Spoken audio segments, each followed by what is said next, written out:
Good afternoon. It's Rasa Van Werder, Guru Rasa, speaking to you from Mother God Church. The last time that I spoke to you, I alluded to quite a bit of things about Jesus Christ and about the nature of his religion and the actual disparity between what Jesus Christ was teaching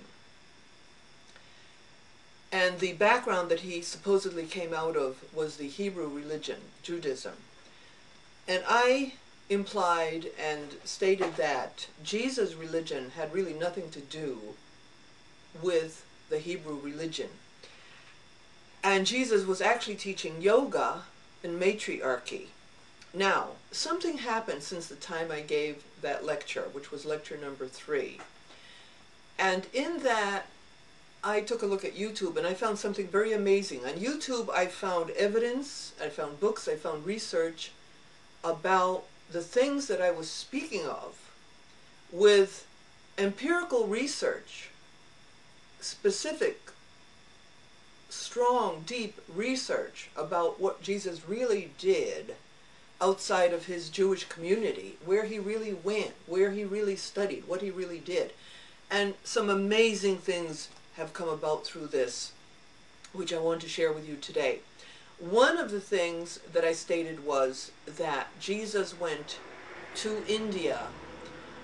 I believed, and I had heard some evidence of it, that Jesus went to India in his lost years, the years between the age after they found him in the temple teaching the rabbis at the age of 12, and so during the years of 13 until he surfaces at the time of starting to gather his disciples when he was about 30 years old, late 29, early 30 years old, and he began to gather his disciples, and he was baptized by John the Baptist, and so forth and so on.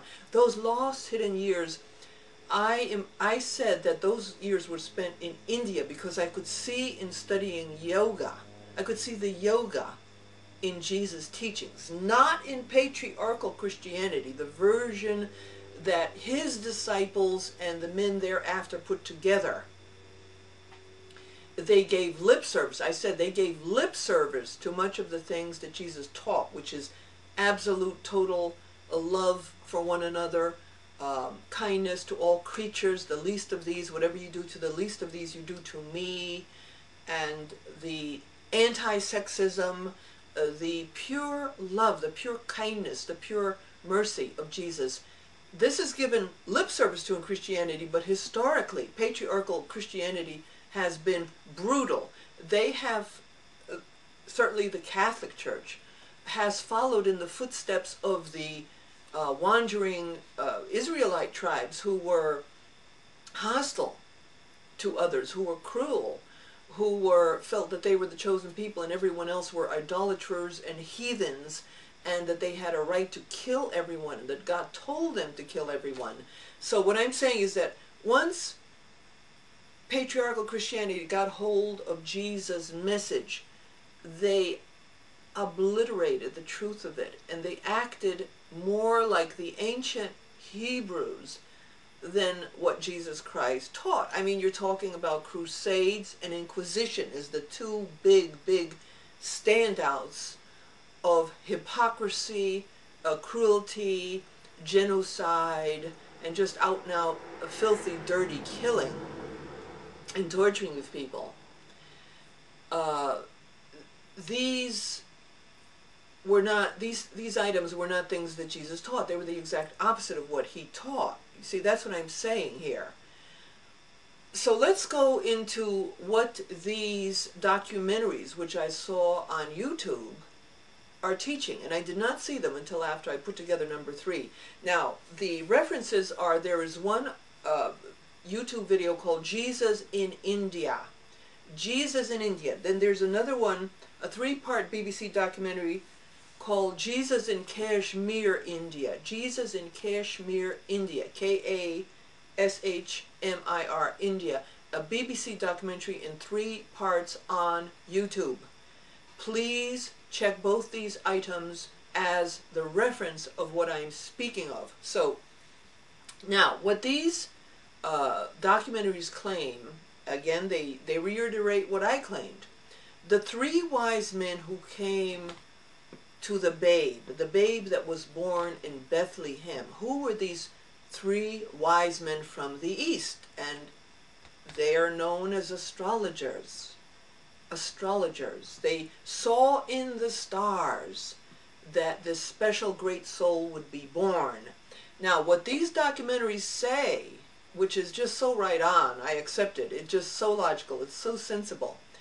They said that this was the custom of Buddhists, and I know about this custom. I've seen another big documentary about how this custom works.